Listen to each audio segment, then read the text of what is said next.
Aggregate demand.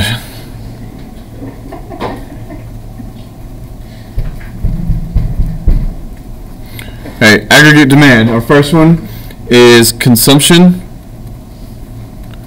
That is all the purchasing by people in the economy. This is by far the largest part. All of our goods and services are bought and sold. Investment. This is called gross private investment.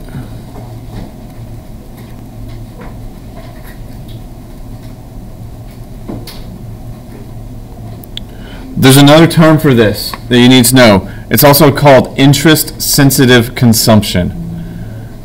Okay? Now, that's kind of confusing maybe. Interest-sensitive consumption. That means that it responds to interest rates.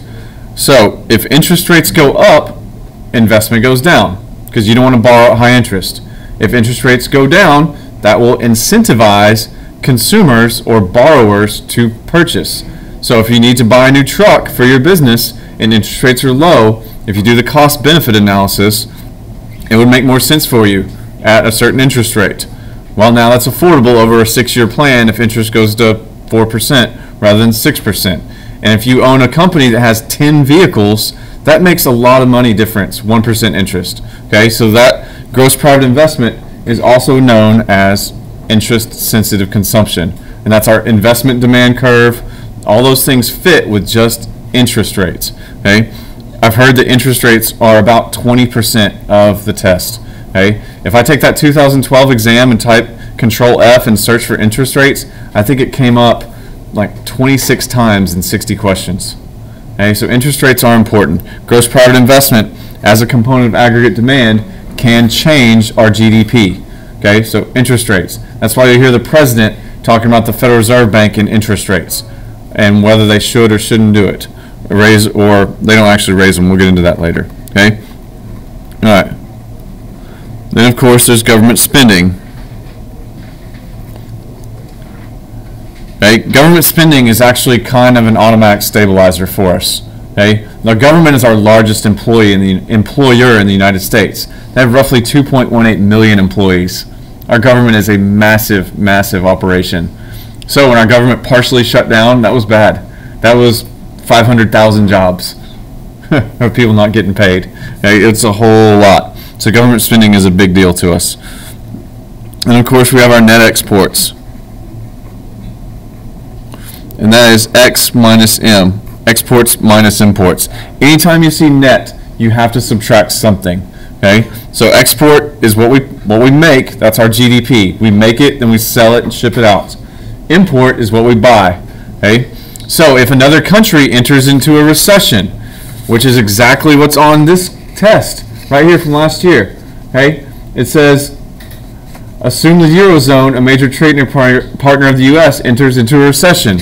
If one of our trading partners is in a recession, what does that do to us? Do we sell them more stuff? No, they're broke, aren't they? So what happens? Our exports decrease. What does our aggregate demand do? It decreases. What does our GDP do? It decreases. What does our unemployment do? It goes up. So you guys are problem solvers. That's what this class is, problem solving. This is what you have to know in order to problem solve. Okay? Do you make an A in algebra for knowing the quadratic formula? Or do you need to know how to plug it in? You know how to use it, right? That is the point. That's why people say my class is hard. It's not. It's problem solving, but you have to get through this in order to be able to problem solve. Okay? Alright, any questions about the CIGXn stuff and aggregate demand? Hopefully it's all starting to take shape for you. I hope it is. Okay? Because we have to be done by May 6th when AP exam starts. Done with all of it. Okay? Alright. Short run aggregate supply.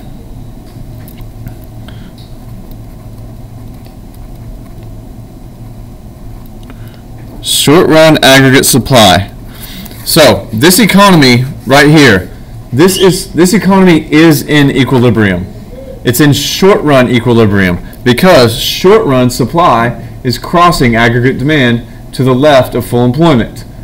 It's in a recession. It's not good. It's not healthy, but it is in equilibrium. Any equilibrium is where supply and demand cross. Okay. Now, where they cross long run, that is what we're looking for on aggregates. Okay, we want the economy to get to here, full employment equilibrium. So we're taking CIGX to move aggregate demand, or PIG to move aggregate supply. So we're either going to shift this with PIG or shift this with CIGX. Okay, so these are your problem-solving tools when it comes to the macroeconomy, the big picture. All right, so short-run aggregate supply. Looks like I wrote egg. Okay, short-run aggregate supply. We have our productivity. Okay, that doesn't mean make more items. That means make more items with the same number of people and the same number of resources. If you keep your costs the same but up your production, you're good at business, aren't you? That is supply increasing. So anything that increases our productivity, it can be healthcare, it can be education, it can be better tools, it can be better training, it can be caffeine, whatever it is that increases productivity. Giving people more money. If you raise minimum wage, do you get more product? No. You give more money to do the same job, don't you? Okay, we did that with price floor and price ceiling, didn't we? Okay. So productivity, anything to raise your output. Okay. The next one is inputs. Remember what a palindrome is? Take a word, it can be read forward and backward. This isn't exactly a palindrome, but I think of it as one. So supply is business and product. So inputs means whatever you put in your product. So what I put in my product is labor and resources. Okay? So if the quality or quantity of my inputs changes, then what happens to my productivity? What happens to my supply? Now here's the rule about supply. You have to imagine every business has a set budget. So if their budget is $100,000 a month, that's a lot. If their budget's $100,000 a month, and all of a sudden minimum wage goes up, what happens to how much product they can put out there? It decreases, doesn't it? Because now I have less money for employees, or I have less money for materials. Okay? So if the cost of lumber increases, and you are a furniture making company, your supply decreases. Okay? If new oil reserves are found, and you're an oil company, then you can put out more oil, can't you? So supply would go up. It would look like this. Supply would increase. We'd shift it to the right, then you'd have all these things. What happens to unemployment? What happens to inflation? Price level, GDP. So I shift this from equilibrium, then your labels tell you the story. My price went down, GDP went up. So I know if prices go down, that's inflation decreasing. If GDP goes up, people have to work to make product. So unemployment goes down. Okay? Link them all together. Stick these ideas together. Okay? The next one,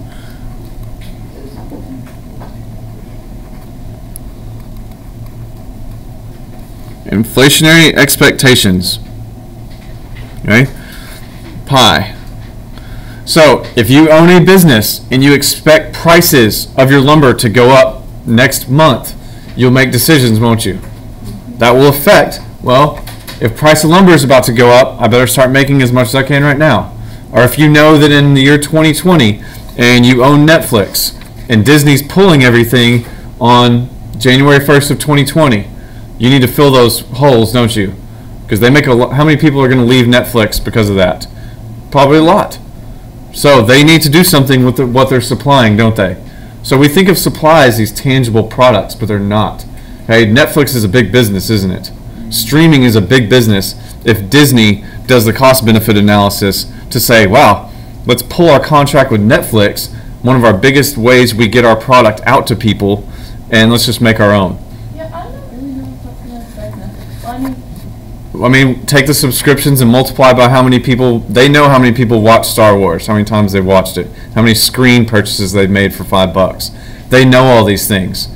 I mean, it's like Amazon. Amazon got tired of paying UPS and FedEx. You know what they did? They had the capital to make their own.